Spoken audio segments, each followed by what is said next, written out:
Shalom pemirsa, secangkir pengharapan untuk mengawali hari ini, salib yang dipikul Simon.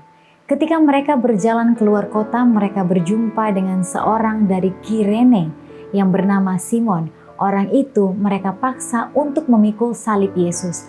Matius 27 ayat 32. Beban juru selamat terlalu berat baginya dalam keadaannya yang lemah dan sedang menderita.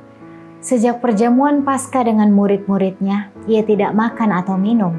Ia telah menanggung sengsara di Taman Getsemani dalam pergumulan melawan alat-alat setan.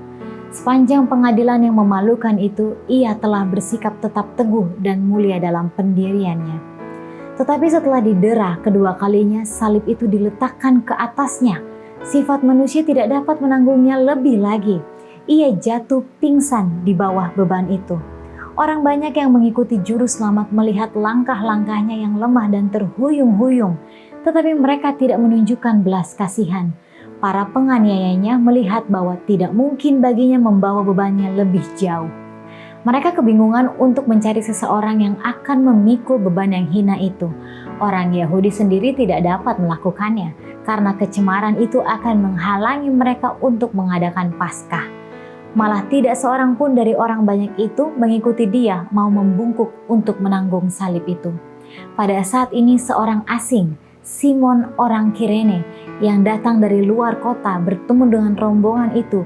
Ia mendengar ejekan dan kata-kata kotor dari orang banyak. Ia mendengar perkataan yang diulangi dengan penuh penghinaan.